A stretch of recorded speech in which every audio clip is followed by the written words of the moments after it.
Stuffed পানির crispy ক্যাপসি batter fry বানাতে প্রথমে ২ চামচ ময়দা যোগ করে তার মধ্যে ৩ চামচ মতন চালের গুঁড়ো দিতে হবে।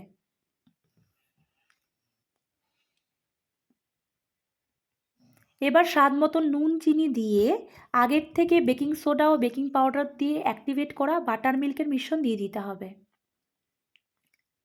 সামান্য গলানো মাখন যোগ করে একটা সেমি থিক পেস্ট বানিয়ে নিতে হবে। এবার গ্রেটেড পানিরের মধ্যে স্বাদ মতো নুন, চিনি ও গোলমরিচ গুঁড়ো যোগ করে একটু ম্যাশ করে নিতে হবে।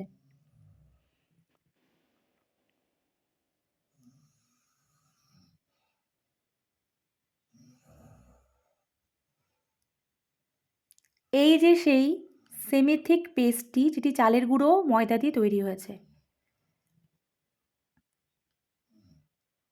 এখন একটা একটা করে ক্যাপসিকাম নিয়ে তার মধ্যে ম্যাশড পানিরের ফিলিং দিয়ে দিতে হবে।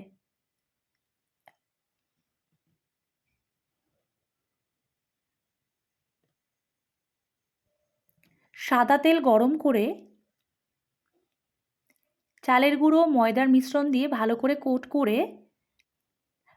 একদম কম মাঝারি আঁচে ভাজতে হবে বাইরের দিক থেকে ক্রিস্পি হওয়া পর্যন্ত।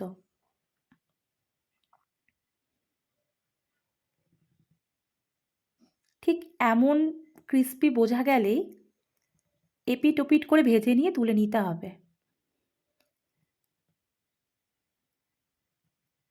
এইভাবেই একে একে করে ভালো করে কোট করে ভেজে নিতে হবে।